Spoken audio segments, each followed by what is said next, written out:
Welcome to the Wildcast podcast, coming to you from Wildcast Studios with your hosts Adam Lund and Jeremy Boucher.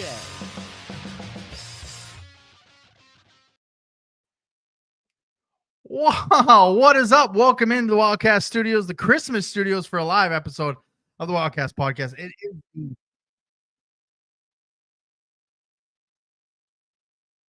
I'm on YouTube. I had YouTube set up to see how much time we were going to have, and so it started playing in my ears, and obviously started playing in your ears. Yeah. Yes, welcome into the Wildcast Studios for our Maritime Trade Preview show.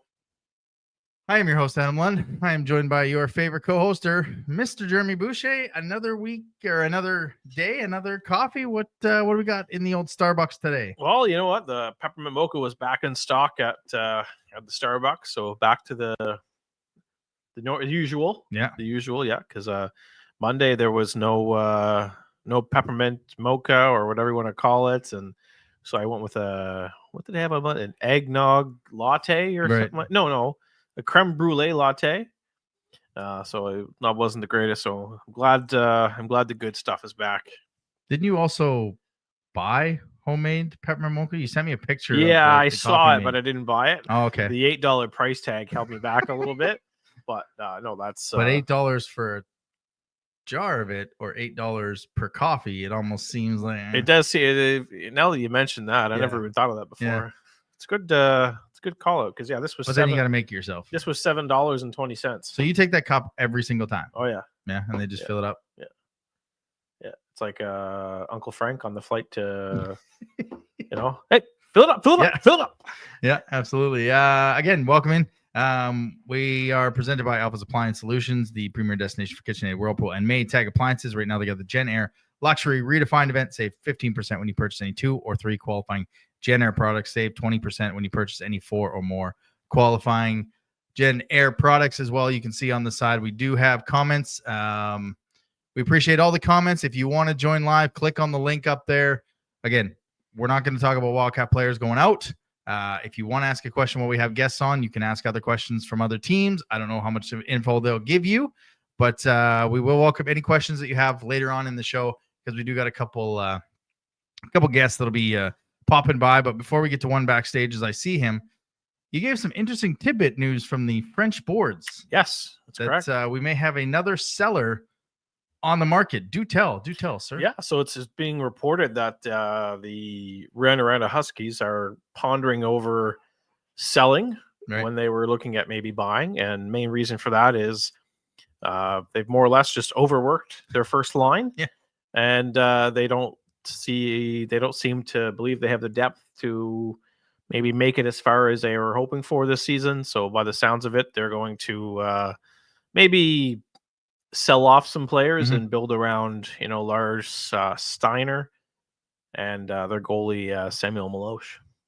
Which, when you look at, that's just another group that can help out. They've got some good players. I was trying to look at who I'd like from that team as soon as you gave me that news. But 2/3, a fourth, a fifth, a second, third, fourth next year. They have the pieces to kind of build on that and get first round picks. So definitely a nice extra seller. When we had Rick on, and we're like, you can see the buyers that are in the Eastern Conference. There's all 6 of them, and there's not a lot in the Western Conference, so teams don't have to do nearly as much. So but yeah, we got 3 guests. Let's bring them all on. Let's get them all on here. They arrived so quickly. They arrived like on time. Very punctual. Yeah, we thought we were gonna have some time to talk about the Wildcat stuff. Nope, no, they are here. Yeah. All right, we got the OG.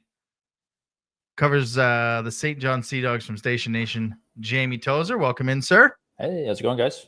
Not too bad. We got the second OG, voice of the Cape Breton Eagles. Missed on the Michie. Did you? What happened there, Pat? I got to get that out first. Were you just so excited you forgot to call it a Michigan? Oh yeah, it's kind of funny. Well, Sidney Crosby is more of a Q specific reference, but it's interesting how Michigan never crossed my mind. Yeah, I was too wrapped up in the moment. No, I kind of figured you were a little wrapped up in the moment. I was like, Pat, you haven't even said a Michie yet. You haven't called it a Michigan. I was like, I'm waiting for it. Is that the first one? The Q themed.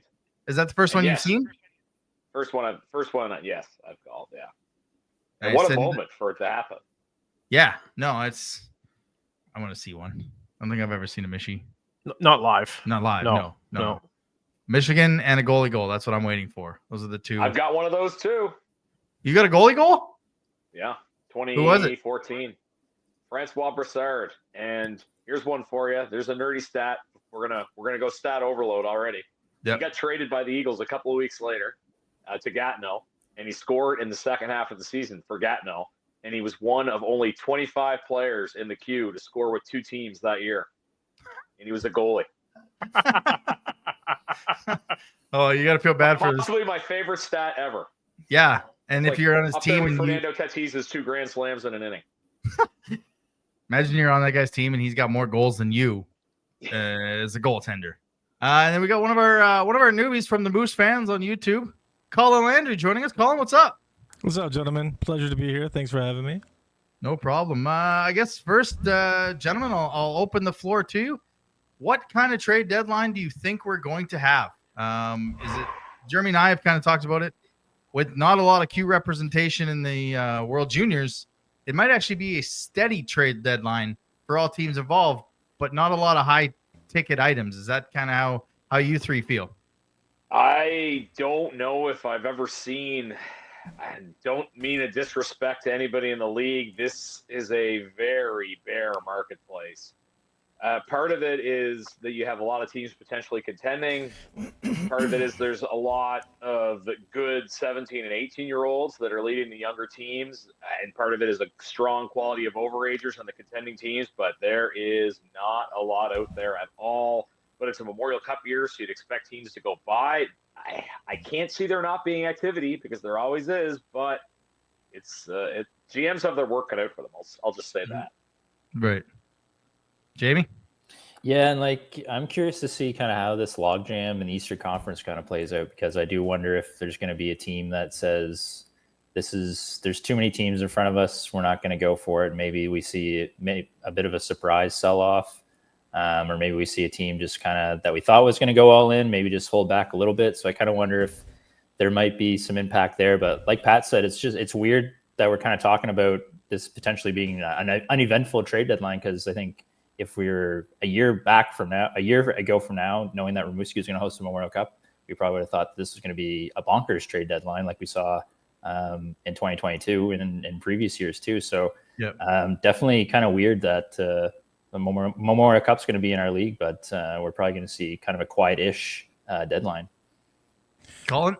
I'm kind of curious about what prices are going to be like this season. Last year, they were through the roof. This year we're seeing goalies first class goalies being traded for a second pick or a third pick. I'm curious to see what the prices are going to be like this year. Yeah, you guys are kind of nailed there with the Eastern Conference. I mean, when you got 5 or 6 buyers, there's one good team is going to be out in the first round. That's just how the rankings are. So some of these teams have really got to decide, do we have the chips in place to really go for it this year? Do we want to buy this year, or do we want to buy for future years, right? For let's say next season. I know there's probably 2 teams that are in the top 5 right now in the Eastern Conference that are probably one specifically that's better suited for next season rather than this season. But you never know. They can go add a player or 2, and all of a sudden they're right back in the conversation and looking to get home ice in the first round. It's a really crazy year. And if you look at the West, I mean, if it's true that Rouen has decided to sell, it's more or less Drummondville's to lose, right? It's their Western Conference, and they've got the benefit of the doubt of knowing they're likely going to make it as far as the semifinals. And yeah, you're pretty much not even semifinals, Final Four. Final Four. Four. You're, because that's when it reseeds, right? So, if you're a team like Drummondville, you can more or less run away with the West and know you're getting as far as Final Four. And I also wonder too, with all the teams that are buying, we think it might be a lighter trade, might cost less, but is it going to cost more because 3 or 4 teams are bidding on the same bottom 6 player, which is going to drive it into a top 6 Price, or is a team like Shawinigan, Sherbrooke, those are two off the top of my head, buying this year when prices are quote unquote low because they know, well, next year it's going to be a little bit higher when there's better players and less teams kind of going all in. It does feel like for Memorial Cup that's in Moncton, should be in the queue. The WHL and the OHL are making more deals to get significantly better in this. But I guess we'll go team specific now here for a little bit. I don't know. Who wants to kick it off first? Who wants to go? Pat does. Yeah, Pat's probably the most entertaining team and most intriguing team of this trade deadline. There is a potential to be 2 games under 500 and pushing every chip in? Or is it a realistic conversation of maybe our options are better next year when there's 4 or 5 teams out of 18 that can contend? Not every chip in, definitely. As Sylvain Couturier said that. He talked to me in an interview that'll be on the air this weekend. He talked to Jeremy from the Cape Breton Post as well. Used the phrase, moderate buyers, I guess is how you determine it. I think they're trying to capture a similar spirit as last year, which obviously those moves worked out pretty well. Romeo, Sabuka, Lavallee ended up being all very savvy acquisitions. I guess the point to make there, it might be a little bit tougher this year because the Eastern Conference is obviously stronger, so you can make the same caliber of moves and go around earlier, even if you have just as much success. I have no doubt that if the team does what they did last year, you will see a little bit of a run in the second half. How much that translates into the playoffs, I don't know. There's obviously hope that there'll be internal improvement as well because they feel the team underachieved in the first half. And part of that, you throw away that first 6-game stretch. Obviously the NCAA thing is a consideration for every team. I think the Eagles are optimistic they can make some headway there. And as a side note, too, I think that's going to make the trade period interesting, too, because you might see teams make trades just to free up roster space because teams only have a certain amount of cards. So you could have say St. John is a 17-year-old on the roster that's on the borderline, and the Eagles have a 17-year-old that's on the borderline. They might trade them to each other, and then they both get cut from their new teams, and an NCAA guy comes into both teams. So that's something to watch for, too. That'll be a story I'm watching for at the trade period. But for the Eagles, I said, it seems like moderate buying, so they don't want to mortgage the future or anything. The Eagles do have a lot of really good prospects coming up. Look at what Boyer is doing in Quebec, Sabran as well.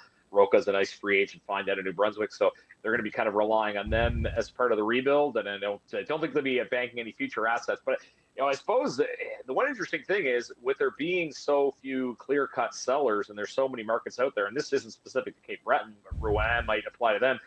If you're a GM and another team is supposedly buying, you just keep pestering their GM, say, hey, there's not a lot out there, and we'll overpay for this guy. So I know you said they weren't selling, but maybe that's something that happens too. If you want to go up to, I'm in daily communication with, Eagles insider Andrew Barrington, and it's if you listen to him, according to the Eagles, they're bringing in like 10 guys via trades so the next 2 weeks. So we'll see how that works out. Well, it wouldn't be unprecedented for Sylvain Couturier to do that. So I actually Andrew might be onto something there. Well, with 2 player cards I think is the rule that Jeremy was mentioning. I don't know how you bring in 10 players without moving out 8. I thought that would have to happen. By the numbers. Yeah. I thought Cape Breton was actually going to try to make a push this season after watching them get rid of Ruzia. I thought they were making way for another goalie, a more established goalie. And this is your last year with Newcomb as well, correct? Correct. Yeah, he is along with Schmidt and Henneberry are the 20-year-olds. Yes. So was this a year you guys were going to go full tilt? I think there was some consideration to that. The thing is, Melota's only 18, so he would be back next year, and he's been pretty good. I don't know if you'd rank him among the league's elite, but there's been times where his team necessarily hasn't supported him as well. But he can obviously return next year. It's going to be an interesting task too the next little while because he's away with Czechia. So the Christmas break will be pretty interesting for goaltending in Cape Breton. But Melota here for the quote unquote long haul, I guess we could say. You want to go to the team that's a pain in our ass or the rivalry team? Which one? The pain in the butt, pesky St. John Sea Dogs. Look, you guys probably have, if there's any team looking to upgrade on their Euro, you guys probably have one of the better ones on the market, and Eric Smateko, probably the only Q player we're gonna have to wait until after the Memorial Cup, son of a. World Juniors for a trade to be completed. I mean, you look at Rimouski. Is he an upgrade on former Sea Dog Pavel Simic? Yeah, I think so. You know, he's an upgrade on almost 5 or 6 of the contending teams, right? Anything you hear in St. John about maybe where Mr. Matejko might end up after the World Juniors? Well, I definitely think it'd be a surprise if he's still a Sea Dog after the trade deadline. I would imagine that the St. John will be able to get a pretty decent return for him. And like you said, Jeremy, without question, one of the best Euros in the league, and an upgrade on almost every team. So I'm sure the demand will be there. I am curious to see where he kind of ends up. Kind of had a bit of a quiet year, I guess, even though he's, I think he's at almost a goal per game pace, which is kind of crazy, but he missed start of the season with NHL camp. He's been hurt for a little bit now, so he's been kind of on the quietish side, but he's been very consistent, very good. Also wears the C for St. John, so I would imagine that he's going to be in high demand across the league. So he's kind of really the only, I don't want to say guarantee because anything could happen, but he seems to me like he's really the only guarantee kind of on St. John's end that I see potentially moving. But I think St. John's a bit of a wild card just because they have a new GM and Travis Cricker's there now replacing Anthony Stella. And we see all the time a new GM comes in, he might make some tweaks that we're not necessarily expecting. So I do think that that's kind of a wild card with St. John, and we might see some moves and tinkering that maybe we didn't expect. And then like Pat said, the NCAA stuff, I think that that's going to be an interesting one too. Maybe not even setting St. John up for this year, but for next year as well, to see if there's any moves made there. And certainly St. John, I don't know if they're going to be buyers this summer, but they're getting close to that range where they're going to start to look at improving. And I know at the beginning of the year, this was considered to be the last trade deadline that the Sea Dogs are going to be sellers. So I could see the Sea Dogs kind of setting themselves up to maybe have a busy summer or a busy trade deadline next year. So that'll be interesting. It certainly needs for St. John is they need some scoring, especially if they're moving Matejko out. It has been a tough year offensively for this group. It'd be concerning where this group would be if Zachary Morad didn't join the team. It would be pretty rough scene a lot of nights. He has really carried this offense in recent weeks. And with Matejko gone, or assuming he's gone, that's a big hole to fill. So I could definitely see St. John either looking for offense right now or setting themselves up to find it in the summer. Over to you, Mr. Moose. You guys probably have how can I say this the nicest way? Probably the best lineup when it comes to being sellers. You look at Sprinar, who, after Matejko is probably the second best Euro available in the market. If you want to make that argument, you've got Rousseau, who, you could trade him to any team and he's immediately an upgrade in nets as a 20-year-old, if you want to put it that way. Crosby would be a good third or fourth line acquisition. Owen Phillips would be a good D on the move. Jack Martin would be a good D on the move. You guys are going to cash in. Is this a complete fire sale, and you guys are just going to cash in this year, or what's going on? So it's funny. I before the show, I took a moment and jotted down some trade rumors that have been going around, and literally every name you named just now seems to be on the block. We're hearing, Phillips and Martin. Either or, not both. One of them are going to like a New Brunswick team. Again, not solid information. We heard Schultz is going to Cape Breton, but if you guys are selling, that's not happening. It's just like any barn. The rumors float all around, and I don't think anybody really knows what's going on until our GMs pull the trigger, right? Like I'm happy with selling this year. I love these kids. We watch them for sometimes 4 years of their life, and they're a blast to watch and get to know and watch grow. But it's a business. They're a commodity, and we got to do something for our future. The last 2 years were just horrible for us. So I'm looking forward to bouncing back here, not next year, the year after. So we definitely got to make some moves. I wouldn't necessarily call it horrible. It was just they were letdowns, right? Like it's. You look at what was the trades that were made 2 years ago and the trades that were made last year. It's just It was just we won't talk about last year. Last year was more of a Yeah. letdown than the year before that. Last year was a panic. Yeah, Yeah. it was extremely very panic moves, and I think he just did too much. St. John got the better of that deal. I'll tell you, St. John got the better of that deal. In terms, I guess, in terms of nets with all three of you, we talked about in the preseason. Jamie is Gravel is doing exactly what we thought he was going to do. Come in and settle the ship for the young kids.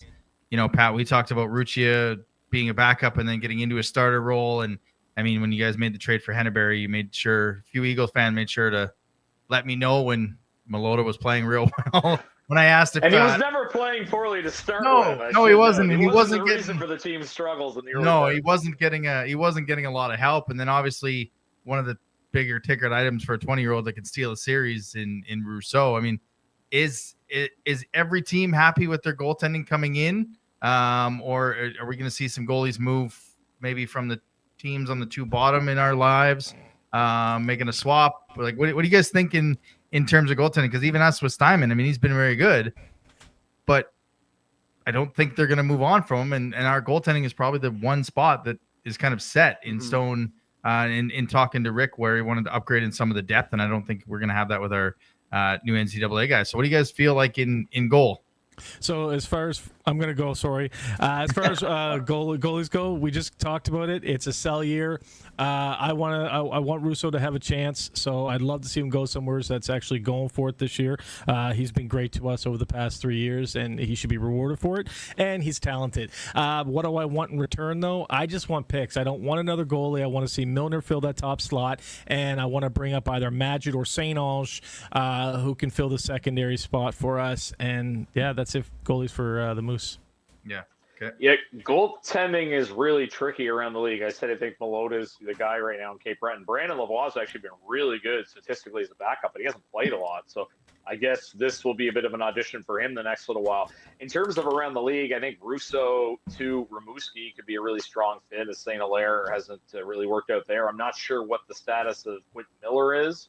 Lascelles been really good, but they've been still giving St. Hilaire the big starts, so you don't know. He's kind of unproven in terms of what he can do against the star teams. You look at Moncton, I think a lot of people at the beginning of the year thought Russo might have been going there, but Steinman's been really good despite playing approximately 732 games in the first half of the season. He hasn't wilted in terms of his play. So the other thing, Rimouski, they could do something else altogether and maybe go with Lascelles, and that could open up a maneuverability with both imports and 20-year-olds. Goaltending moves are tougher in the league. Like if Ruan Narena was going to buy, maybe one of the reasons they're not buying is because the best solutions in goal are 20s, and they can't really part with any other 20-year-olds because they're all so integral to their success. Meloche has been pretty good, but not really necessarily good enough to hang with the elite of the league.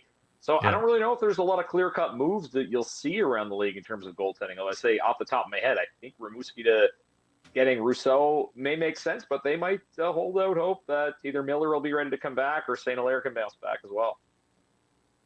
Yeah, and for St. John, I'd be pretty surprised if there's any moves made in net. I think they're pretty solid with Gravel and Robinson. I think you can make an argument that Gravel has almost been too good, because I'm a little bit surprised that Robinson hasn't played more in the first half, and I would expect him to probably see some more playing time in the second half, because St. John, I assume, still thinks he's their goalie of the future, because if not, they would have made room for Kian Labe, who they dealt to Sherbrooke a few weeks ago. So I think that these two are probably going to carry the net in the second half, and then Robinson will take the number one job, presumably next year, and we'll see what happens for a backup next year for St. John. I want to note that my Cape Breton team is an outlier, the only team in the Maritimes without a 20-year-old goalie. For now. We're adding one, or someone else is trading one. You can't go a little wrong from column A, a little from column B. I think, if I'm being on it, like there could be. I mean, if you added a 20-year-old, like if Rousseau goes to Rimouski and then St. Hilaire as a 20-year-old comes, and I don't know who you'd remove as your 20-year-old, having him and Malota would be a very good pair in the second half with what else you're going to acquire. So you may end up getting one because one moved out of the division was kind of where I was at. I don't know if there's a Rousseau to Cape Breton connection, but I think, I don't know if that's the one. Yeah. So initially, what we thought when you guys moved Ruzia is picking up Russo because he's a little bit more battle tested than Ruzia. Ruzia is an incredible goalie, and he actually has the same coach as Russo, and they're good friends. But that's what I thought that move was for, is for you guys to pick up Russo. That's an. I see Malota as the guy for the rest of the season. Yeah, I would too. Anything's possible. He's good, and he can be a great goaltender with a team in front of him that's able to score and play a little bit better. And Cape Breton's not a bad team. They're just having a little bit of struggles, and if they put it together and maybe make some acquisitions, they'll be fine. And then Melota's fine in behind them. But we're missing two people conspicuous by their absence. Johnny Rocket, obviously, he's a little bit busy, but the news of the Newfoundland thing, it's tough for him to want to talk. And Corey Arsenault was a little bit busy. But when you look at Bathurst and you look at Charlottetown, for you guys, which of those two teams in this division intrigues you more? Bathurst with a plethora of picks to buy basically whatever they want, 3 firsts this year, 2 firsts next year, or is it Charlottetown, who may need to retool in the middle of a rebuild, who have nice pieces like a Kiersey or a Topolnitsky or Ruchia for a 20-year-old in the Western Conference, if there was a team that kind of wanted to make a run? Yeah, both of those teams are intriguing to me. If Charlottetown, depending on what they think of the state of the rebuild, because the market of 19-year-olds are so bare, you mentioned Kiersey, but even a guy like Matthew Butler or Alexi Michaud could get you something in a trade, I would think, just because of the way the market is. But Charlottetown's probably a little bit restless because they were so good for so long, and now since 2022 they haven't had a lot of success, so that's probably kind of eating away at Jim Holton there. At Bathurst, it all comes down to me to how they handle this relocation talk. If that's a done deal that they're going to St. John's, is that the people of Bathurst deserve one last kick at the can, or is it let's set up St. John's for success going forward? And not that they necessarily have a ton of prime assets. That again, it goes back to the whole 20-year-old situation around the league. A guy like a Blake Pilgrim Edwards would be a nice pickup up front for somebody, but kind of intriguing in both of those teams. There's so many teams around the league that don't necessarily have a clear direction. Charlottetown, right, I would think, would fall in the Sellers camp, but a lot of their better assets will be 18-year-olds. I think you're going to see the Titan buy. I think they're a very strong team, and I think they could upset our whole division. Yeah. Yep. We saw it happen last year. Not year. too far from home ice right now, so they're we're 0-11. Conversation. We're 0-11 against them right now. That's like us in St. John. Yeah. Yeah, Bathurst really intrigues me because they're in this thing. They're not that far out. And if Cape Breton, drops out, there's one less team to worry about, and all of a sudden the Maritimes division, which is the majority of their schedule, looks pretty easy in the second half, other than Moncton. So they're very much in this thing, even though they've got some tough teams ahead of them in the Eastern Conference. It's that's not impossible. So I could see them not necessarily going all in, but certainly buying a little bit.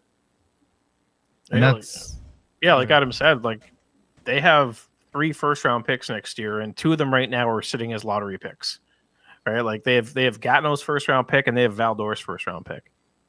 What a haul! Yeah, I made the joke earlier in the season that if Drummondville decided to sell, they could be a Ethan Gauthier dark horse, right, for a 1-year run, because they have the assets to do it, and they have the assets if they want to say, let's do it, one last kick of the can for our fans.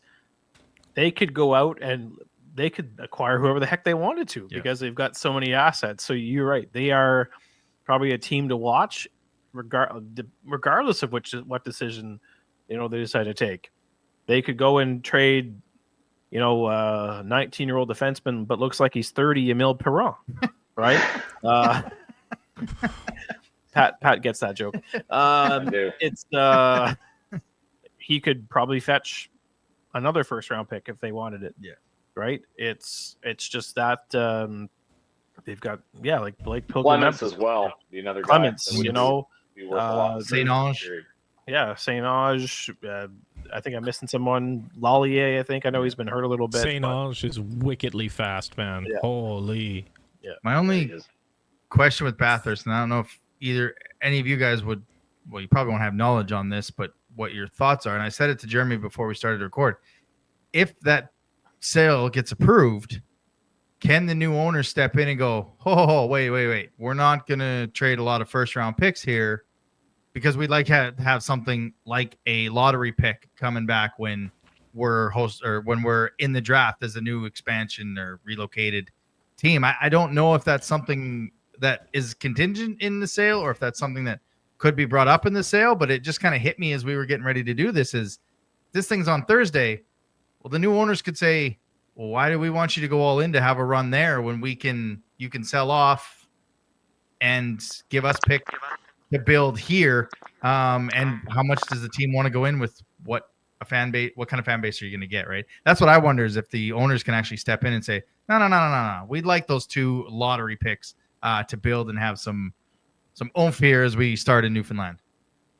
Yeah, possible. I mean, there's always, you'd have to assume that ownership is usually consulted when it comes to, a direction the team will make. And there's also the possibility the owners may be somewhat disconnected and don't necessarily know the ins and outs of the junior hockey to know the particulars that the T10 would have those picks. So sometimes people in the business world might not be as in the loop as us journalists or hardcore fans are. So it's but it's certainly definitely something that could affect the trade window for sure. As I said, it could go let's give these guys a send off, or it could be as what you're hinting at. We want to hold on to these assets for when we get to our new home.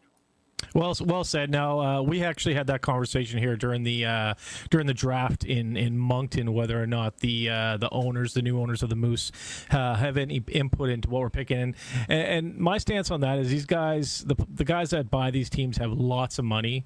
They own multiple companies, and they'll tend to trust the people that are in charge and do this for a living, rather than throw their own 2 cents in there. So I don't think any owner's going to put that much input. I think they're going to trust the staff that's already in place.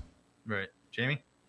I'm trying to think. I feel like the Winnipeg Ice, the situation might have happened to them, and I feel like they might have gone crazy all in the year they were sold. But I think that that all came out after they went all in. And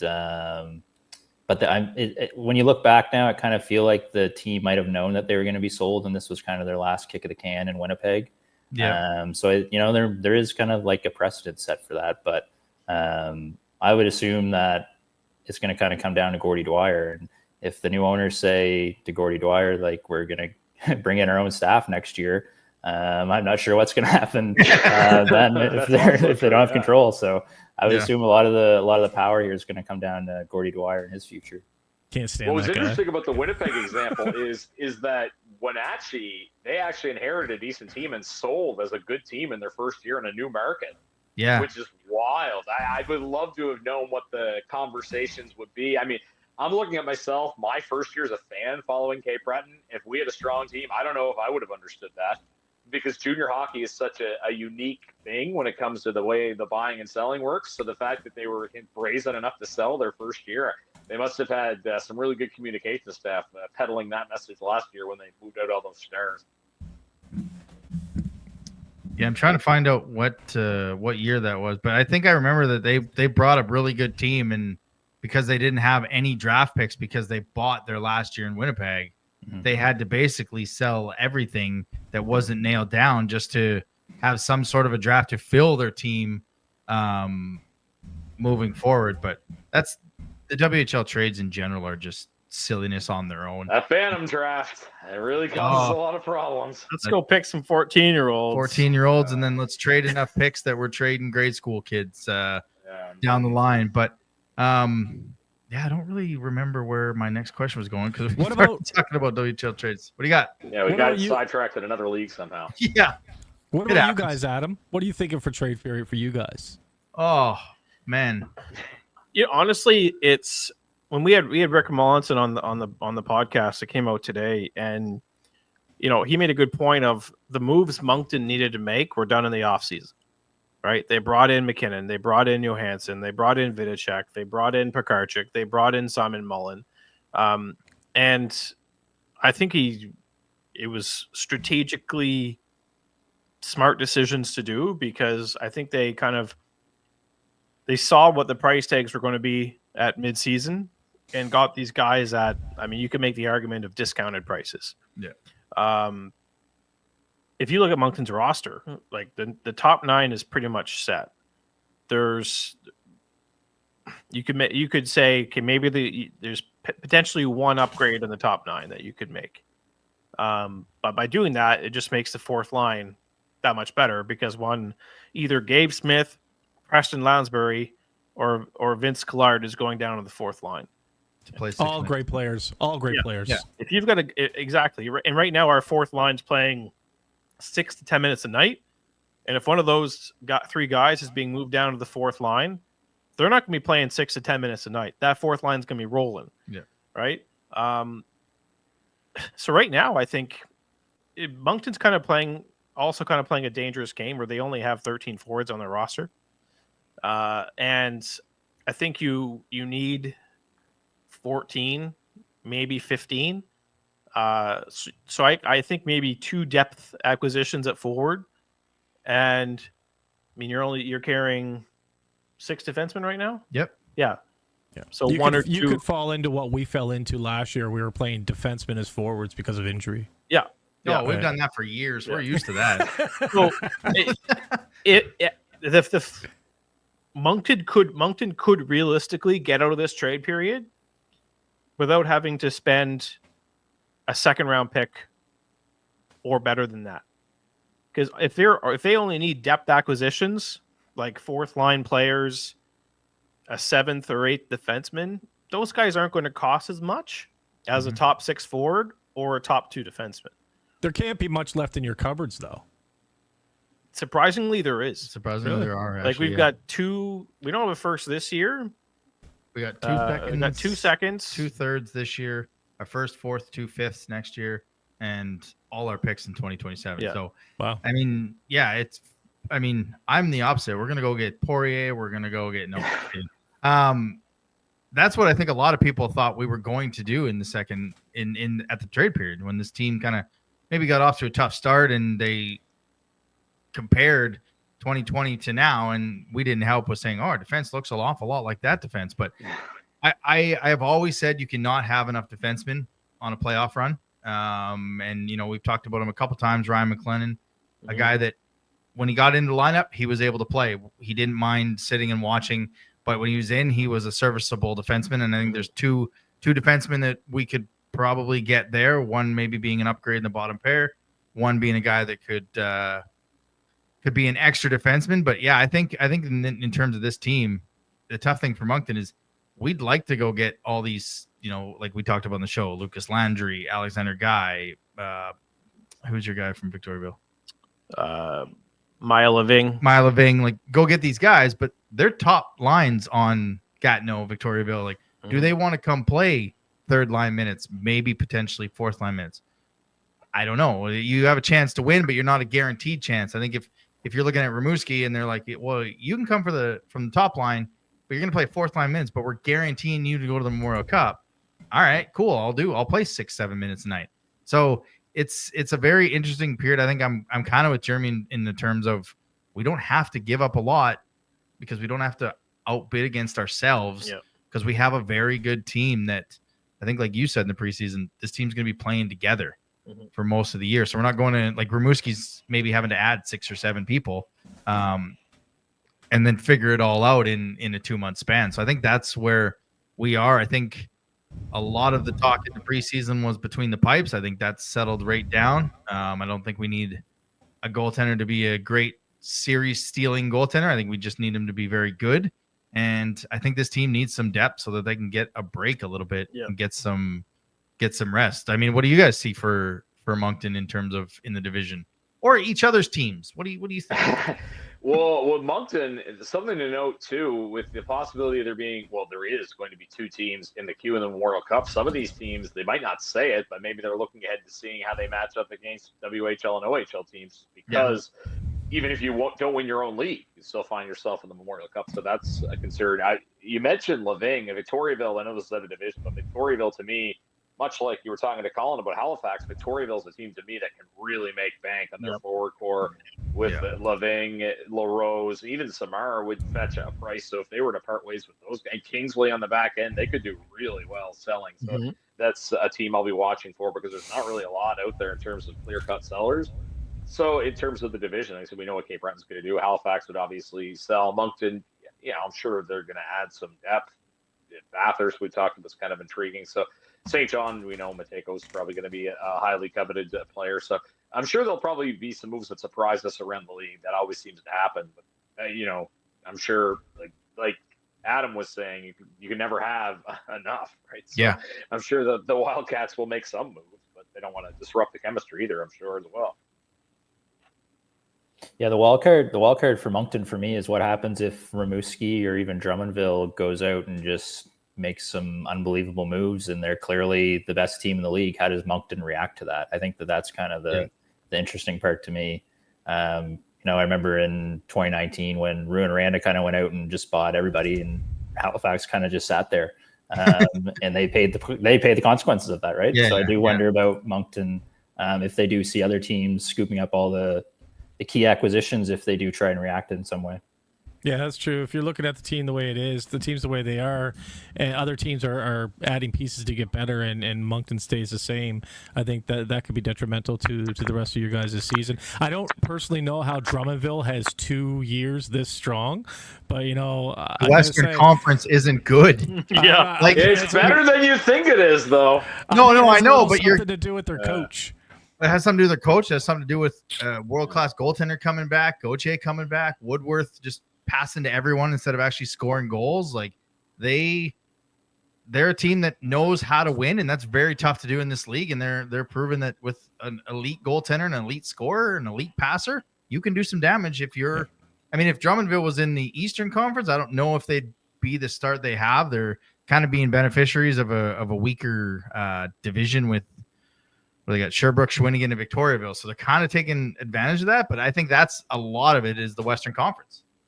But Sherbrooke and Shawinigan are both top 5 in the Western Conference. I mean, Shawinigan would be better if they didn't have as many injuries. Sherbrooke, to me, is a great story that's flying under the radar. Again, like back-to-back years where they're kind of, I don't want to say playing over their heads, but a note about Drummondville, if you take out the goals from their top line, they would be last in the league in goals for. So that is definitely something they are shopping for. Outside of that top line, Poulin is a bit of a scoring threat, but they definitely need to get some depth. On the other hand, though, that's a situation where their weakness matches what's available because there's not a ton of top-end forwards. But we're just talking about those guys in Victoriaville that will be perfect fits for Drummondville. As much as those teams, that's a bit of animosity there, but that's something to watch for with Drummondville. You can only ride your top guys so much, but when they're on, wow, what a trio that they've got going there. It's really something to watch. And I think that's kind of what has put Rouen kind of on the sellers list now is just overplaying their top line, and their top line being 95% of their production. So I think if they can turn around and trade away a guy like Axel Dufresne on the back end, and all these guys, they're going to quickly turn around this team just based on assets they're going to pick up.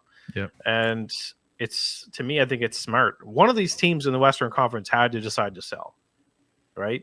And it appears it's Rouen. Will Shawinigan follow suit?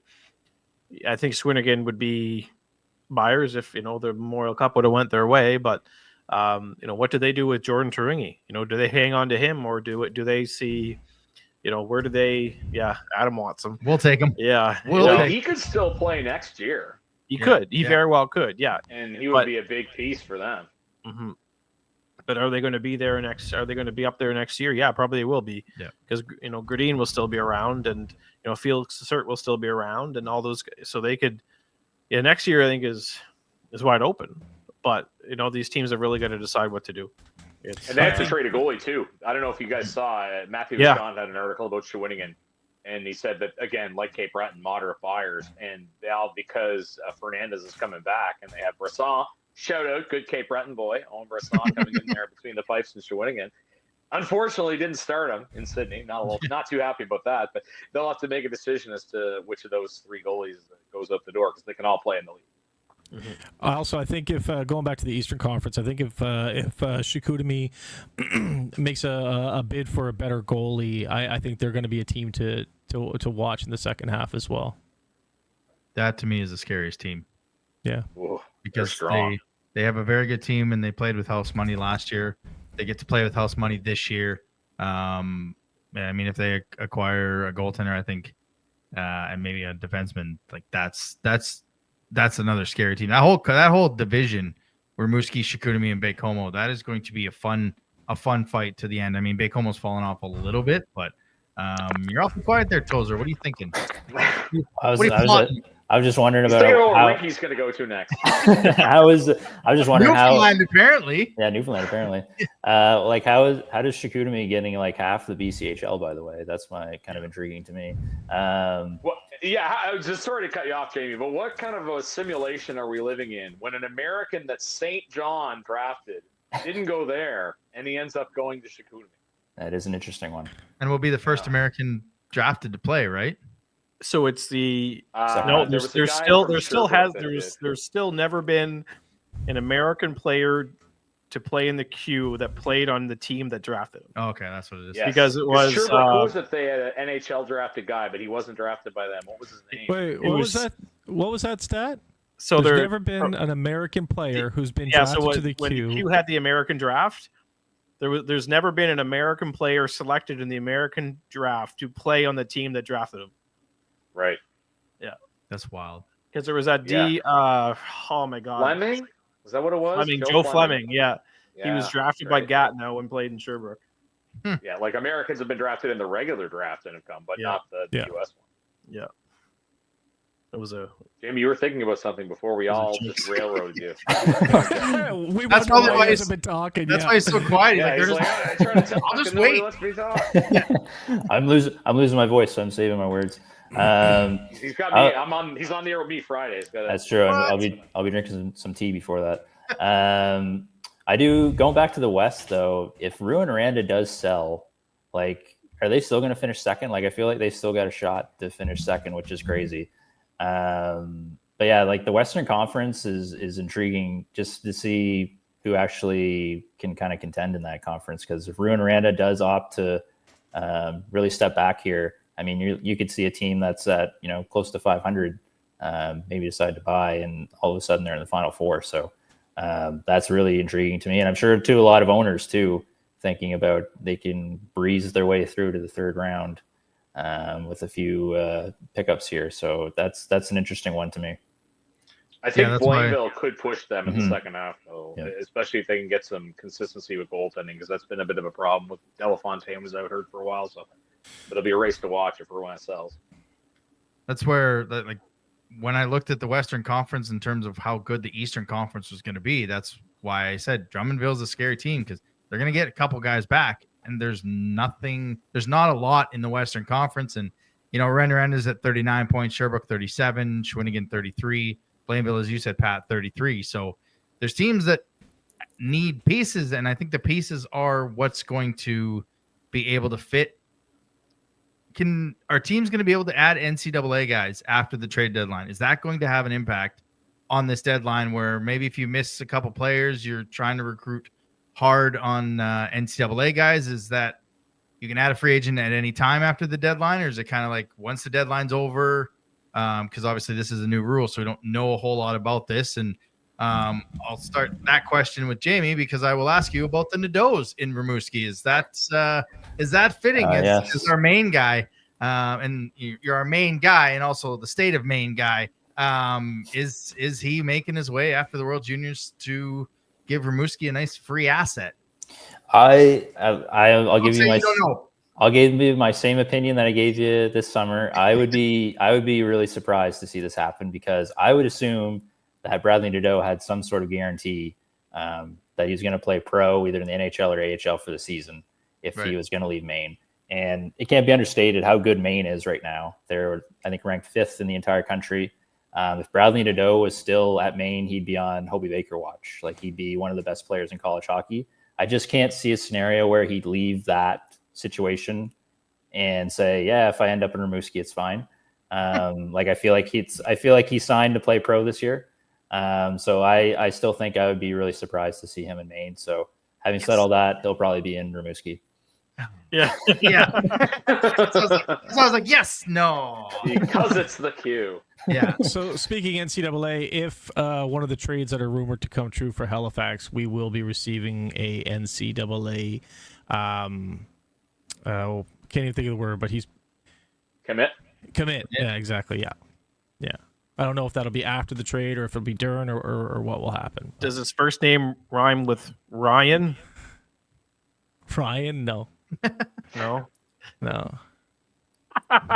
Jeremy's got his source, and that might be something that happens, like obviously during the deadline. But are we going to get into February and teams are going to add NCAA commit players from the BCHL and be allowed to do that, or is there's a roster freeze? I think it's. Yeah. That's what I was wondering. Yeah, I think I think it's after the deadline, but not that much longer. Yeah, I think there's after the deadline ends on a Monday, and I don't. Maybe I can be corrected on this, but I think there's a waiver claim on the Tuesday and the Wednesday, and I think that's also when the roster freeze is in. So you basically have to have your moves in by January 7th or 8th, I think. Something around that. But no, you can't go and add an NCAA guy end of February and be like, let's go. I mean, all the new rules, all these new rules are new, so I think more of the NCAA impact will be next year. But I just wondered if that was something when their season finished in the BCHL that seems to be feeding the CHL. Could you add a player after their season's finished, but the roster's being shut down? You will not see Cole Eiserman join the Wildcats when BU is out of the college hockey playoffs. Oh, imagine. That'd be awesome. Guys just start jumping back and forth between this guy leaves the CHL to play NCAA, then comes back to play in the CHL. I didn't get that championship. All right, let's go win one in the CHL. I didn't get that one. Let's go to the other one. Well, I mean, if Gardner could do it with U Sport, I guess. I guess. That's true. But you're going to see more NCAA. It's possible that we haven't even seen half of the NCAA jumps that we're going to see. Because the other thing is, you got to remember, a lot of these guys that were thinking about coming to the Q, I'll just wait till Christmas because all these leagues have Christmas breaks and they get home. This one might not be bad if I jump to the Q. So I think it might just be beginning. You could see a lot more over the Christmas season, especially since I said before, teams are going to be able to open up roster spots. We don't have room for this 17-year-old. We'll trade him to this other team for a pick, and away you go. Yeah, weird. It's a weird world. I guess just your guys' most underrated team that you are looking at. I think a few of you have touched on them, but in the 18 teams, we'll start with you, Colin. I mean, an underrated team that you think deals wise. I'm putting you on the spot. Yeah, absolutely. Impress your wife with your league knowledge. What's an underrated team in the league that you think will have a decent trade deadline? Like I said, I'm not going to pick Halifax, obviously. But like I said, I think Chicoutimi is a little underrated, and I think they're gonna make a bit of a push this season. Mm-hmm. That's it. In terms of underrated, in terms of how they've played this season, Drummondville will be the biggest surprise in terms of just exceeding expectation. To be under the radar is Sherbrooke. They just kind of quietly snuck into home ice in the Western Conference without anybody noticing, and there's not that much of a discrepancy between home ice in the West and the East. I've actually seen worse in the past.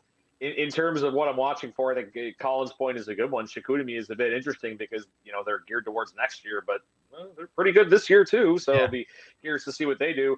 And I think on the flip side, I think Victoriaville is really in a good position to do well if they decide to sell. I think they could make some good bank. So that's another team I'll be watching for sure.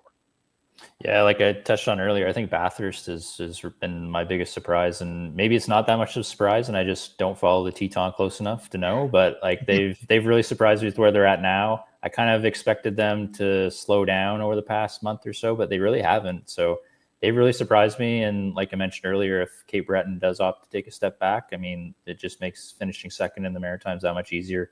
And again, like they could contend for that home ice spot. The thing with Bathurst, I will say, is they're in the same position they were last year. So I think they're staying middle pack. I don't think they have the talent or coaching staff or whatever the case may be to be one of the top dogs. But I think there's going to be a thorn in people's side until they move to wherever they're going to move to, Newfoundland. I don't see them really surprising anybody other than, taking out, making it to the second round of the playoffs.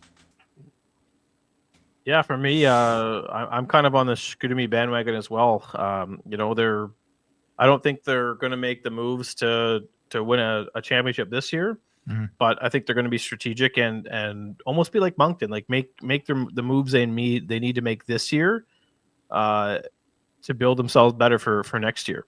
If the rumors are correct and they're getting a young 17-year-old from a Maritime team, and then also getting an 18-year-old defenseman from a Maritime team, and they're going to be pretty set for next season. And there's one of those trades will actually apparently be finished at the draft, so which is going to make them even look even better next season. So that's that's to be determined here. But I like Chicoutimi.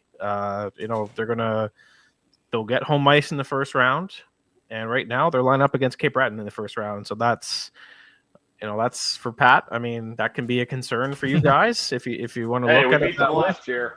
You can use that as your weapon. Yeah. But no, like that's things stay the way as is. I mean, that's not a favorable matchup. Just I know that you guys beat them last year, but a team like Cape Breton should be in a spot where they get a favorable first round matchup, and that doesn't look like it's going to be the case.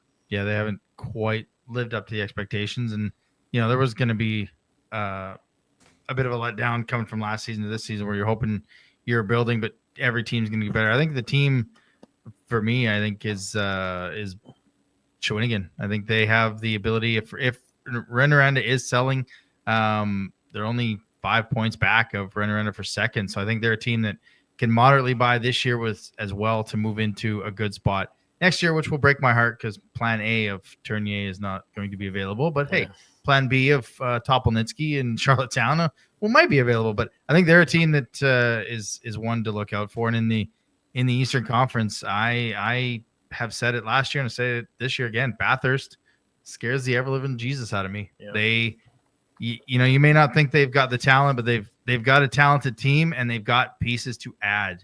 And that's the thing is if they are allowed to go all in the way they want, they can compete with some of these overpays by paying over that. Mm-hmm. And I mean, they're already talented enough. They're already tough enough to play against. And who knows? So I think that's the team that I would be the most scared to face. But it's like you said, Pat, everybody is just congested in this league. Everyone, the teams that are looking at decent trades, the top 5 teams in each conference all have no less than 33 points. Like other than Moncton and Drummondville running away, and they only have a 7-point lead.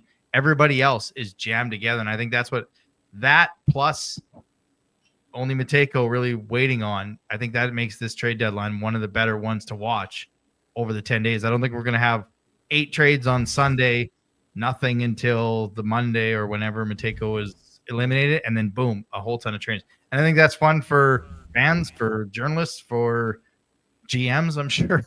I think that's the kind of trade deadline that we're in for in the second half. Is Bathurst tough enough, or are they Maven tough enough? Only Pat will get that reference.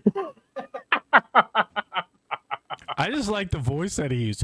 Are they Maven tough enough? Yeah. He might have to do his own. It took a second. I just got... He might have to do his own voiceover for his own. Are you ready? In a time where. Yeah. Well, to finish this thing off, you guys get a chance to redo your picks, your league picks. So let's make it interesting. Who are we gonna pick? You said top 2, and why don't we do bottom 2?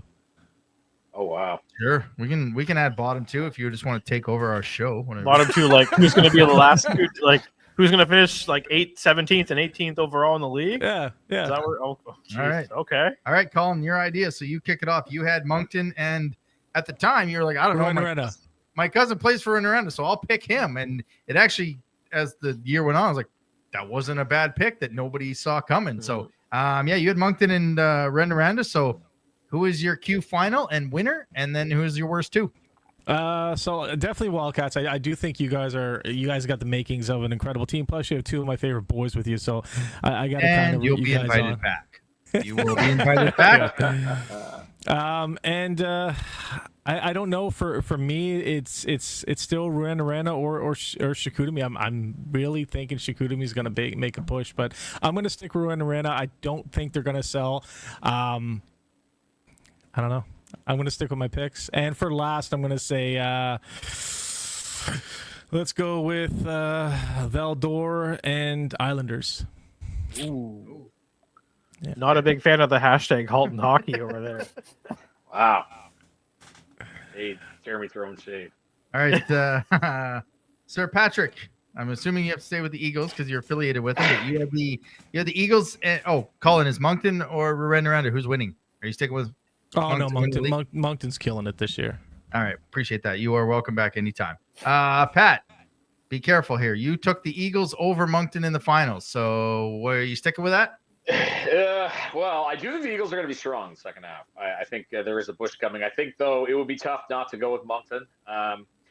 So I will say them to win the championship. I'm kind of hedging my bets on this. I will say I feel like at this point people would almost expect an all-East final, but I feel like Drummondville will find a way to get there just because, they're kind of ahead in the West. So I think they can kind of, I don't want to say coast, but they can move into the third round and then be competitive. But it is going to be, to me, if the 5 teams in the West and the 5 teams in the East attack for 33, and then to me, the Eagles kind of underachieved a little bit, so they can be pushed into that class pretty easily. So you have 11 teams really that are competitive with each other. 3 of them are going to lose in the first round. So that'll be pretty wild. As for the bottom 2, I think Gatineau's going to stay there, and I'll predict Victoriaville to drop just because I think that they'll cash out and make some moves. So I guess Halifax, that could happen with them too, but they're a little bit ahead right now. So I would say I will go with Gatineau and Victoriaville. Val-d'Or will leapfrog Gatineau, although Val-d'Or will leapfrog Victoriaville. Nathan Beret could be a good pickup for somebody at the trade window. Yeah, I'm gonna, Pat, you touched on something there about the way like the seeding is gonna work in the 4th round or the 3rd round. That's why I'm not overly confident in my picks, just the way the seedings are gonna break down, because I don't know how the Western Conference is gonna finish, because I could see a Western Conference team just coasting to the end and easily finishing first or second. But having said that, I am gonna go with the 2 best teams I think that are gonna be in the second half. I think it's gonna be Moncton and Rimouski. You're changing from Chicoutimi then, eh? Yep, I'm changing from Chicoutimi. I think Rimouski's gonna get the job done here. But yeah, again, I'm not overly confident in that, just the way the seedings are gonna break down and how the Western Conference is gonna finish. But I'll go with who I think the 2 best teams are gonna be. And then in the bottom 2, I think, Pat, you had the same ones: Gatineau and Victoriaville. I gotta tell you, I'd love to see that come true, come to fruition. Rimouski and Moncton in the final, just because I'd love to see Caddy and Vitti and McKinnon go at it. Right, that'd be awesome. Cool. So would we, just for the plain fact that we're going to the Memorial Cup, guaranteed. I'll point out too, there is the possibility. We're just talking about NCAA. We have our predictions and whatnot. Don't rule out the outside possibility that there is so many players coming up from the NCAA that the league is unpredictable in the second half. I feel like we've got a framework, but don't be surprised if things just get totally thrown out of whack. There's going to be a lot of. Are you saying there's going to be a lot of Charlie Coyles here in the second half, or? I will. He ranks among the most dominant Q players I've seen in the half season that he spent here. He was unbelievable. Yeah, if somebody finds a couple of guys like him. If we land 2 Charlie Coyles, I retract my pick. So Bradley Nadeau, Cape Breton Eagles playoff MVP. Yeah, absolutely. I'll take it. Do you remember who you picked? Because I was trying to look for it. I remember I couldn't pick Moncton. Yeah, because I predicted Moncton win last year, and that was an absolute. Yeah, I think I took Moncton and Drummondville. Yeah, and because I said, so looking at everybody's down except for yours. I think I said Rimouski. I said Rimouski, because I knew I was going to tweet ours, and I knew I was going to bring you guys back. And I'm like, well, we'll remember ours for sure. So this way I can say whatever I want. I said, I wrote yours down. Yeah. I had Rimouski and Drummondville. Yeah. You sticking with that? No, we're gonna go with Sherbrooke and Rimouski. Wow. Whoa. Wow. Interesting. Yeah. Sherbrooke and Rimouski. Yeah. Nice. Yeah. And because I can't say it. No, right? I get it. I'm I going get it, I back get to it, I I get can't it. say it. I get it. My bottom two teams, Don't say it. Gatineau for sure. And you know what? If it's true that it's an absolute fire sale in Moose Country, I'm gonna go with Halifax. Oh, you hurt me. You hurt me. They're a young team. They got a really good future. But if they're trading their best goalie and their three defensemen, and 1, 2, 3 forwards, you're playing in a tough division too. Yeah, I don't know. Yeah. I don't know if we're getting rid of all that. Those are. No, I'm just saying, like, are if on the it's- block. Yeah. even that. If you get rid of, if you guys keep Russo, I'll probably, that he's going to steal some games. Yeah. But if you guys trade Russo, you trade Phillips, you trade Martin, you trade Crosby, you trade It's going Springer. to be tough to keep the puck out and put Yeah. the puck in. Yeah, like you're. Yeah. That's a pretty big chunk of your defense and a huge chunk of your offense. So Yeah. it's I think if you guys make those moves, because you guys you guys don't have your first round pick, do you? Halifax. Yeah, we have a first round pick next year. But is it yours? Halifax has can't remember.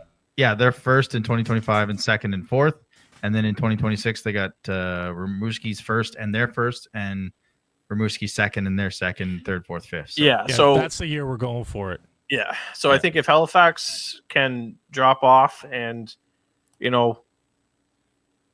not necessarily tank, but do what they can to get Alexi Joseph. Yeah. Or one of those, now the NCAA ruling, that James Scantlebury kid can come play in the queue. That's you add one of those two guys, you're in pretty good shape for 2026, 2027. So I think it's it would be smart for Halifax to fire sale and not necessarily tank, but a tank would be the Wildcats in 2016, 2017. Yeah. But Oh boy. If they have that, I don't think you're going to see a team going on a 23 game losing streak. I don't But think Colin will have a show. If they have a 2009, bud. We all got one of those years. Yeah. I went Moncton, and because you weren't going to go Moncton, so I was like, well, I didn't say it last year, so I'll say it this year. So I went Moncton and Drummondville because I said if they get Gauthier, and I mean Gauthier was my MVP if he came back. So yeah, I've got Drummondville because I think they were going to be the class of the Western Conference. So I'm going to stick with those two teams. I think Gatineau will be tough to find wins, and I think Charlottetown is a team that, we talked about it a couple weeks ago.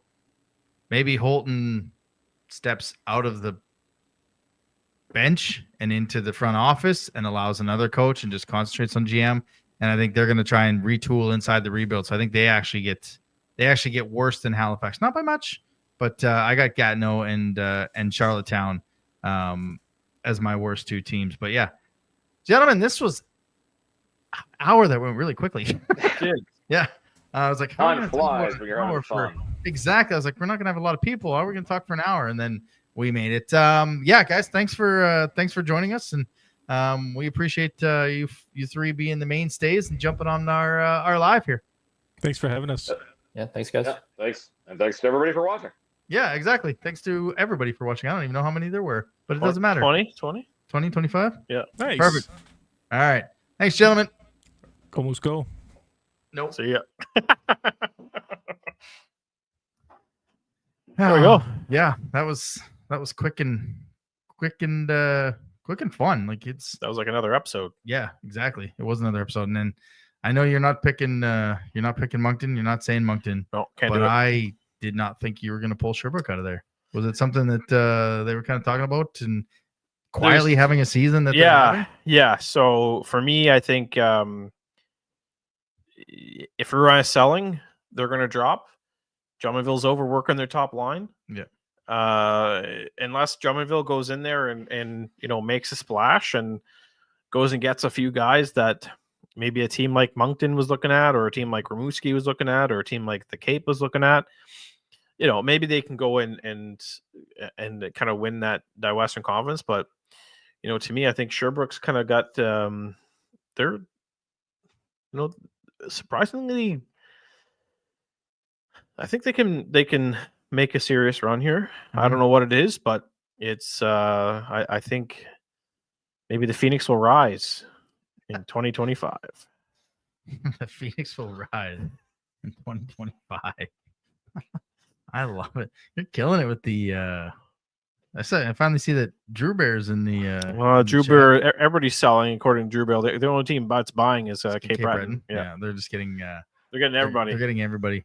It's I can't remember if it was Jamie or if it was Pat that brought it up, but I'm kind of worried on if teams just start buying all the players. Like, does Moncton just sit back and say, "We've got the coach, we've got the team"?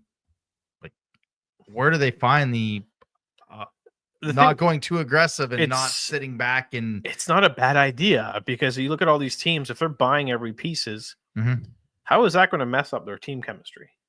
Right? That's you off camera have said this team has not looked the same since November 11th when an NCAA announcement was announced. Yep. And, we had it last year. There was something, we're not in the room, but there was it seemed to be something amiss in the room. We're not in the room again. We're close because we get to do interviews, but we're not in the room, but there seems to be something amiss, and team chemistry is a finicky thing. Yep. No, you're right. They haven't been the same since that goalie news came out. So, but it makes me wonder if they're tired, right? Yeah. Like they are overworking their top 3 lines, and I think the D is fine. It just seems like they're not getting the production offensively than they should be. Yeah. Right. There's 2 guys that I mentioned on the show that came out today. Comparing their productivity now to last year, they're not even close. No. And when I say not even close, I mean goal totals. So, if those guys pick it up in the second half, we're not going to be losing these 1-goal games. We're going to be winning them by 2 or 3 or 4 goals. So that's, I think that's what we just need the players that are here to, put the puck in the net, start to put the puck in the net. Yep. I think that's the only thing we need right now. Yep. And figure out the power play. No, well, that's how you put the puck in the net. Yeah. That's that's where you put the puck in the net. Yeah. And again, we said it on the show that came out today, and then we'll drop on Rogers TV here in about a half an hour. For those who haven't watched it, having the number 1 power play is really cool. But scoring the power play when you need to score the power play, that's what this team hasn't lacked early on the season, but that's what they're continuing to lack right now. And so there's a couple pieces that, again, we are fitting, like you said on the live a little while ago, we may get out of this without having to trade first and without having to trade, I think, the second 2 seconds. Yeah. 2 seconds. So, Drew Bear's got a question for us. I'm getting old. I can't see that little tiny screen. Who is Jeremy's pick? Who's Jeremy's pick team who goes all in and who gets bounced early? And gets bounced early? Like the team that goes all in and gets bounced early. Oh, man. Well, it depends on what you consider all in. Yeah. The only team that will be all in per se, I think, are Cape Breton and Rimouski. Right? Cape Breton's got so much pressure on them. Rimouski is Memorial Cup host, so of course they want to get the best team on paper as possible. You could make the case that they did it to St. John. That was St. John will want to do to them, right? Like it's right there. Yep. And it's always the host curse. Yep. Right. I think we've seen it where the host of the Memorial Cup seems to be bounced early in the playoffs. Right. I'm looking back at St. John. St. John in the first round. There was Saginaw went to the 3rd round last year. 2012. And I think that was out. I think Saginaw was the farthest that a team has gone. Yeah. I'm talking like Q Memorial Cup hosts though. So Moncton went to the final. Yeah. It just seems like recently there's been a curse almost. Halifax was Halifax the second, third round. I can't remember now. But if you want to make the argument that St. John's is gonna want revenge, right? So I'll take, I'll say it right now. I think maybe Rimouski gets bounced early, but at the same time, they're gonna have a team that's gonna be capable of winning the Memorial Cup. Mm-hmm. So it's I'll take Rimouski. I'll say they could be out in round 1 or round 2. Yep, that's basically the team that I was going to go with, because I think St. John will want to do to Rimouski, and again, there's literally no one that was there when they did it, but I think that they won't forget that they were the team that, and it was Trevor Georgie's still there. Yeah, it was a different playoff series where it was like a best of 3 or a best of 5, so it was a little bit different. But I think Rimouski, with being the host and the pressure, and trying to find a lot of pieces in a short amount of time and bring a chemistry together, that's not always easy to do. So I think I'm kind of with you. I think it's Rimouski that has the most pressure to go all in and will, quote unquote, be bounced. I don't know if it's round 1. If you consider bouncing early, round 1 or round 2, if it's that, I would say probably Rimouski, because right now you've got in the Western Conference Drummondville taking on Charlottetown in round 1, Rouyn-Noranda taking on Val-d'Or, Sherbrooke taking on Victoriaville, Shawinigan taking on Blainville. I don't really know if there's an all-in team in that Western Conference that could be bounced early out of that. I think that you've got a lot of good series there. And then the Eastern Conference, you got Moncton against Quebec, Rimouski against St. John, Chicoutimi against Cape Breton, and Bathurst against Baie-Comeau. I think you got to watch at. I think you got to watch Baie-Comeau. Not Baie-Comeau. Sorry, Blainville in the West too. Yeah, like if they decide to hang on to to the Fauchon, and they're going to hang on to Carbonneau, they could make a case in the West to maybe try to, because right now they're looking at Shawinigan in the first round, albeit they're tied. Right. But I think they take out Shawinigan. And then you're going up against Drummondville in round 2. So if Drummondville overworks, Drummondville's they're going to have an easy first round. Yeah. Like easy first round. Yeah. Like their first line will literally win them the first round.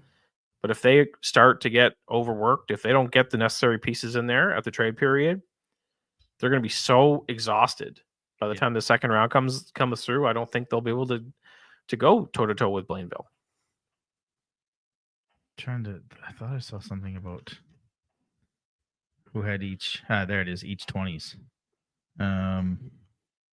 Blainville has Fauchon, Charbonneau, and Delafontaine as their 20s. So I was thinking of upgrading in goal, like a Ruccia or a Rousseau or something like that. But I think, is that really enough? I mean, Ruccia and Rousseau over Delafontaine, I think he was more traded there to be closer to family. So I don't know if they'd move off from him. But I think Blainville is a team that's quite scary in that Western Conference. So, and Shawinigan has Fontaine, Michaud, and Menard as their 20. So, yeah, it's an exciting time.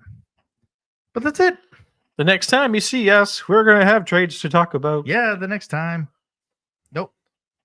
Oh, we'll have a few. Yeah. Yeah. I forgot that the next time we record the mega show is after the Sunday trade period. So, the next time we'll have hopefully some trades to talk about. Yeah. Provided we get some early ones. Shout out Drew Bear, because apparently we're going to have about 8 Eagles trades to talk about on Monday. Oh, that's exciting. I hope that all our Eagle fans, maybe the Eagles can promote our show, since we've turned a portion of our show into I got to get the, instead of the Val-d'Or report, just get that sound where it's just like the Eagles report. Or the Eagle makes the noise. Yeah. Yeah, absolutely. Or just get a teddy bear that pops on the Drew Bear report and just gives them a Drew Bear report on the Eagles. But so our mega episode is this Monday. We're recapping the first half, looking ahead in the second half. Hopefully recapping some trades, and that will be on. There's going to be some trades. Yeah, whether they're Monktons, I don't know, but we'll see some trades coming down the pipe. And then we're off. We're off until January 8th. So we're taking the full 2-week Christmas break to A, enjoy the trades, B, enjoy Get drunk, and C, enjoy Christmas. So you won't see us for a couple weeks. We'll get the mega episode. Then when we do come back, we're hoping to have GM Taylor McDougall join us on the podcast to recap some of the deals and grill him on why we made this trade, why we didn't make this trade, why didn't we go for this player. We're gonna grill him on soon. The wrestling references are fantastic. For any of those that are going to the game this weekend, Friday is the teddy bear toss against Bathurst. Be a fan, bring a fan. Be a fan, bring a can against Cape Breton. Friend of the show, Pat McNeil, will be in the house for that one. But Caleb Dinwiddie is now ranked 6th by Sam Cosentino on Sportsnet. Really? 6th. That's pretty high. That is really high. Yeah. That's Wildcat NHL draft record right there by a mile. What is the highest? Brandon Gormley at 13. Is it? I think so. Oh, so 6th. 1, 2, 3, 4, 5, 6. Why That's is Buffalo Sabres territory. Oof. Or Detroit Red Wings. Ottawa's right in there. And Montreal would have the 5th pick right now. I mean, lottery will change that, but 6th overall. That's exciting. So yeah, to recap, teddy bear toss on Friday. Be a fan, bring a can on Saturday. We are back for our mega episode. That is 2 weeks. Do we have a question from Nick? So we're trying to get out of here. Save it for the next one. No, we'll answer it now. For the Titan relocation, will they announce it soon? What will they do for the current season? Will they hold off until the end of the season to avoid negative? Nope. I believe when that thing is approved, you'll see the sale right away. I think you'll see it. I think the Board of Governors is meeting tomorrow, which they will approve the sale at that point. And then in what sucks for the fans up there, and obviously conspicuous by his absence, as Vince McMahon used to say in the WWE, Johnny Rocket was not, he's busy, but he also didn't really feel like talking Q hockey with his team leaving. But I think it will be announced, and then it'll be, what do they do at the trade deadline, and what does their second half look like in terms of fans? Because you get to have your one swan song where you can dedicate a lot of the second half to the history, but are the fans going to care on a 5-year roller coaster of yes and no and yes and no and yes and no? And finally, I mean, I wouldn't if I was a fan up there and been on this roller coaster. I don't know if I would be able to either follow them or continue watching the Q. Yeah, that's tough. I feel bad. Yeah, I really do. Feel really bad. Everyone's been talking about it, but they just keep bouncing back and being resilient. And I kept saying I couldn't believe it until it happened, but I mean, it literally sounds like it's going to happen, which is absolutely insane. I mean, I'll give it 5 years before they're back in Bathurst. It's just, they just got to get the right group, and their marketing. They aren't great at marketing, right? They had a great thing a few years ago where they were like the Bays team. I forget what they called it, but it was a catchy thing. What the hell? Likely spam. 613. Stop calling me. A few years ago when they did that Mem Cup run, they had a really, really good marketing team behind them. And it just seems to have dropped off since. So I feel bad. I feel really bad. But for any Bathurst fans, we've got tons of Wildcats merch, and we'd love to have you on board. Yeah, we got a podcast that you can follow, and trying to find David Salter on Twitter. He had something about the move. So he's saying the names that he's hearing that are purchasing them: John Patton, Jason Sharp, and Sean Keefe. Patton runs Browning Harvey Pepsi bottle plant, which basically has a near soda monopoly on the island, and Deep Pockets doesn't quite know the other two. And then he had a retweet on the Jeff Merrick, who's been all over this, speaking about how this is more going to be on the fans because season ticket holders are going to have to pay a little bit more offset some of the costs. And I think one of the owners is has a hotel franchise too. The Steel Hotels. Yeah. So after Merrick's tweet on December 8th, he noted, and he's kind of been all over this at Dave Salter _. Another note on the St. John's, will have to average at least 4,000 fans a game to make it work financially, as they will be the only franchise to pay other teams' travel costs. As a result, fans should be prepared to pay a little extra for ticket compared to other Q teams. Season ticket base will also have the highest in the league, will be among the highest in the league. Simply put, it's up to the fans to make this geographically challenged location work. And I think that's been the biggest thing with the Growlers and the now defunct basketball league, and the ECHL that was there for a couple of times. Just unless teams are sending 2 teams at a time to play 4 games on a weekend and splitting the cost somehow, but I can't see, Gatineau's owner and Valdor's owner be like, yeah, let's split the cost of a flight over there. Like I don't understand how it's going to work. Yeah, it's not going to work. And we're trying to get what's his name, Drew Feltham.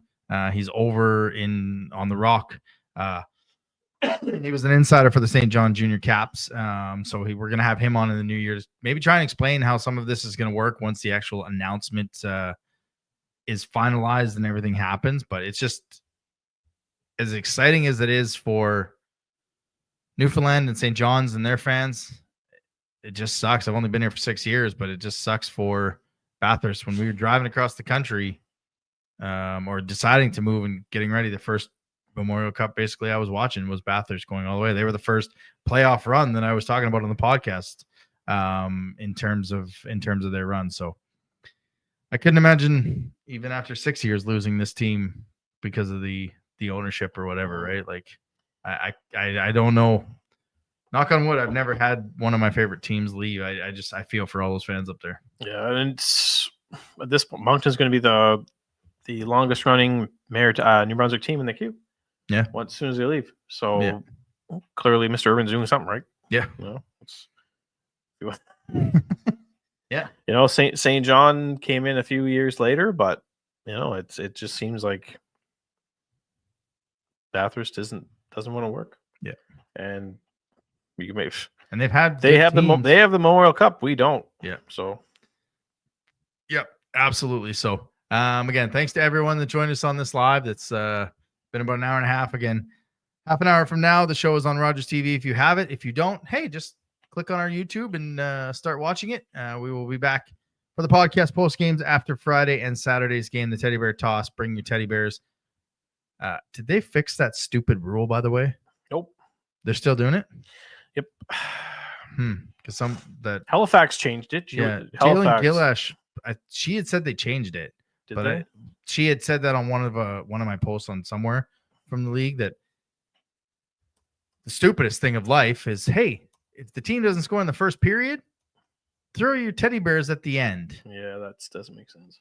There's the smallest part of me that wants it to be 0-0 after the first period and score like a minute and 30 seconds into the second period. Just because they're not saying that part enough. Nobody's going to throw them on the ice in the first intermission. No. Right? Nobody knows about it. Put it on the Jumbotron, and then people are going to be like, who's going to listen? Why? Yeah, why? Like, that's not how a teddy bear toss works. No. You throw just don't get shut out. Throw your teddy bear on the ice when the team scores their first goal. Doesn't matter when it is. I feel like there was a team that was almost going to be. There was a team, I don't know what league it was, but they were close to getting shut out, and so the last commercial break or whatever it was, everybody just started chucking their teddy bears, and then they scored.